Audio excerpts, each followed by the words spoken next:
Hey, welcome back to the Big Rant Show. As always, thank you for joining me. If you could, hit that subscribe button down below. Don't forget to hit that little notification bell out beside it, or YouTube will not send you notifications of uploads here at the Big Rant Show. Anyhow, let's get right to it. The governor of Kentucky, Matt Bevin, is making apologies now for statements he made on Friday after the teachers went on strike there in the state of Kentucky. Now, it was a short-lived strike, unlike other places, because their legislature took care of business to allow the teachers to get the things done, a lot of stuff they needed anyway. If not everything they wanted, they at least did something.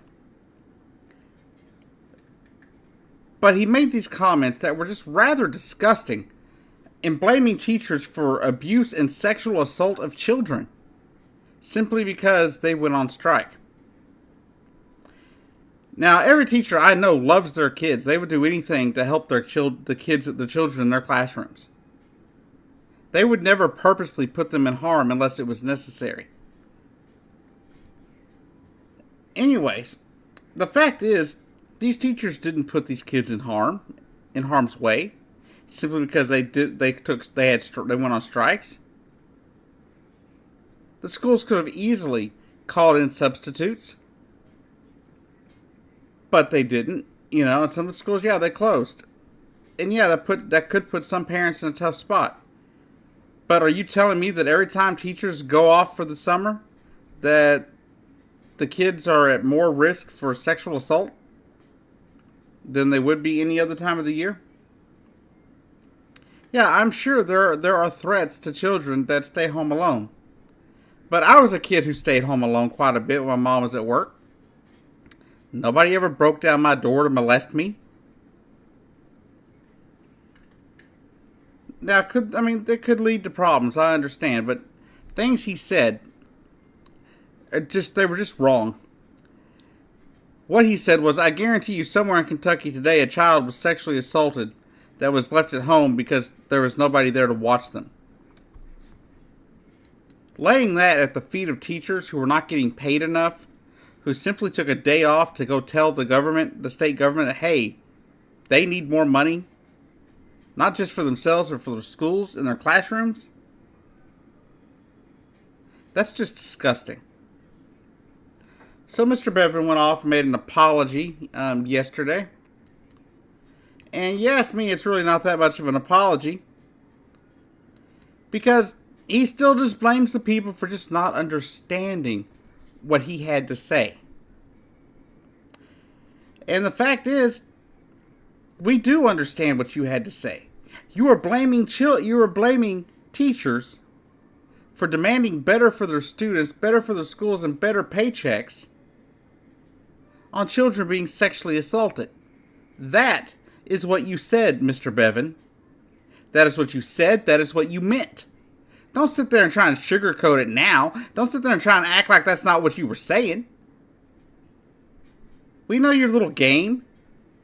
I've been telling people you're a snake ever since the day you declared for your candidacy for the state of Kentucky. All it took was a little reading on the things you wanted to do to know that you were not a good fit. I'm not even a resident of Kentucky, and I could tell you how horrible the man was going to be. But then he goes off and makes statements like this. I thought maybe he was just, fiscally irresponsible is a good way to explain, this man. A man who doesn't really do what he should do for his state. I mean, come on, he came in and wanted to get rid of Obamacare right away in the state of Kentucky, where in the state of Kentucky is probably the biggest success story in the entire United States of the ACA. Most of the other states have had problems with the Affordable Care Act. Not Kentucky. And he wanted to get rid of that. He wanted to take health care away from 600,000 people in Kentucky. And now he's blaming teachers for the sexual assault and physical abuse of children. But out of his apology, one thing he said was, many people have been confused or hurt or just misunderstand what it was that I was trying to communicate. For those of you who have been hurt, It's my absolute sincere apology to you. It's not my intent to hurt anybody in this process, but keep moving forward together. We need each other. We need to keep this together and keep in this together. We are Kentucky. But the problem is, all you're trying to do is save your ass come election time. We know what you're trying to do. We know the game you're trying to play. You insult the teachers, the very teachers that teach the children of your state. You are insulting them and accusing them of allowing children to be molested. That's what you're accusing them of. Simply for demanding better pay. Teachers in America have been shit on for ever since I can remember. Ever since I was a child, teachers have been shit on when it comes to getting paid. And the stuff the teachers put up with every single day, they deserve better pay. As I mentioned in an earlier video, I had a home health worker who was a teacher. She was a teacher for a long, long time. Never made over $20,000 a year. Yet still had to buy stuff for the classroom. I've had other teachers that don't get paid much more than that, who take money out of their own pocket to buy supplies for the school or for the classroom the school can't provide because the government's not funding them enough. And you want to sit there, Mr. Bevin, and insult these people? These people that are there that would do more for the children than you ever would? The teachers who, if something happens, something tragic happens at their school, they are there protecting their children?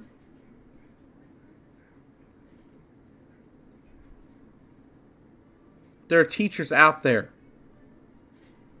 that, no matter what, they stand in front of their children so their children can't get hurt. And you want to insult them and accuse them of allowing sexual assaults to happen. Mr. Bevin, you are a sick individual. I hope you lose your re-election campaign whenever it comes up. I hope the people of Kentucky realize what a hateful, spiteful, evil man that you really are. To sit there and say these things about the teachers of your state shows what kind of person you are. Shows that you have no idea what they're going through, what they're having to deal with. I've seen pictures of schools from your state. Your educational system in Kentucky is failing. We have some schools in Texas that aren't doing great, but you know what? At the end of the day, our legislature doesn't mind funding at least school buildings, repairs for schools, it seems like. Teachers may get paid like shit, but at least we try to keep up our buildings. If we can get bonds through and if the state funds it enough. But I've seen, this is going to be a domino effect right here. You've got teachers who are getting momentum across this country and demanding that pay raises happen and that more money is spent on education so the schools quit falling apart. We've got a school here in Nacogdoches where when it rains inside the building. We haven't got that repaired yet. Why? Because we can't get a bond election through. Because people don't believe that fixing schools and that the shape of the schools matter to the children. But they do. If the one thing I always held dear as a kid, it's my pride in my school. I went to a school in a very small town. Most of the people there weren't super rich. You had some rich folks, but not most of them weren't. The school wasn't the richest in the world. But you know what? They always kept the school was always kept in repair. And when the schools schools started looking bad, they built new ones. Because a lot of kids don't have a lot. A lot of kids don't have a whole lot to go on, a whole lot to grasp onto. Some kids, the only thing they have is the pride they feel in their school. I had a lot of pride in being in Maybank High School, Maybank Junior High, and Maybank Intermediate Schools. There was one, it was the people you were around, but two, we had decent places to be. We didn't have to worry about, is a rat going to come running through a hole in the wall? Is it going to rain from the roof? When it storms outside, are we going to be getting wet and running through the halls? We never had to worry about that, unless something very bad happened to the roof during the storm. But all in all, they tried to keep the school up. And so, to sit there and say that these things don't need to be taken care of just because they don't matter, they do. They matter to the students. It makes the students feel safer and feel better if the school is well functioned, well put together. If you're having to sit there and dodge falling sheetrock and rain, you're not going to feel so good about your school, and you're going to be worried about when the next piece of sheetrock or when the next rainstorm is going to come. Kids should be able to go to school and not have to worry about that. Teachers should be able to go to school and teach their kids without having to worry if they're going to be able to feed their children when they get home from work. Teachers should not have to worry about that.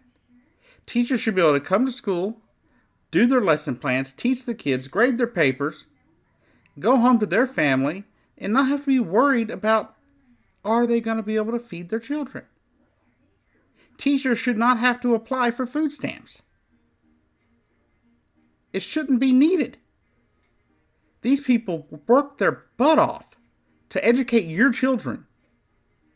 And I don't know if Mr. Bevin has any children, but if you do, Mr. Bevin, they teach your kids as well. They bust their asses to make sure the kids get the education they need, that they feel safe and secure in their classrooms. And with all the shit going on in schools, that's very hard these days to make sure the kids feel safe and secure and feel like they can learn. So to all the teachers of America, I support your fight for better pay and better education funding. I fully support that. And I will continue to support that. I will continue not to support people like Matt Bevin, who insult the teachers of America, accusing them of sick and disgusting things that they have nothing to do with.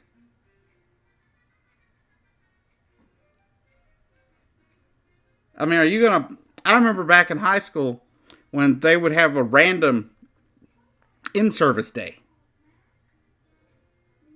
Teachers didn't get accused of people getting molested then.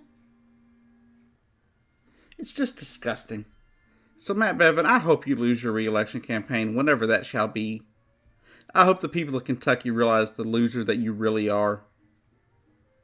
And your apology should fall on deaf ears, because that was the most lame apology I've ever heard in my life. Because all you're doing is blaming the people you accused of these terrible crimes and the people that heard what you said because they didn't understand. Bullshit. We heard you loud and clear. You insulted the American teacher. You insulted the teachers of Kentucky. And you're an insult to the governorship of your state.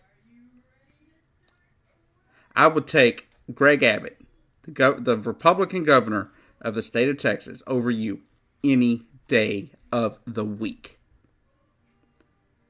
And I definitely have never voted for Greg Abbott, and I never will. But if my choice was Matt Bevin or Greg Abbott, I would choose Greg Abbott every single time. At least, Greg Abbott's honest about what he thinks. He doesn't sit there and, apologize with some lame apology a few days later after he says something. He says what he means. He does what he says he's going to do. Whether or not I agree with it, he at least is a man of his word. You are scum. Anyhow, this has been the Big Ranch Show. Thanks for joining me. I've been your host, Jacob Keck. Have a great day. Hit that subscribe button down below if you could. I've had a really good day yesterday, the last 24 hours. About 6 subscribers in the 24-hour period, the most I've ever had. So to our new subscribers, thank you. Please keep watching. There may be some videos you agree with, some you don't. But I will always give you my honest opinion. Have a great day.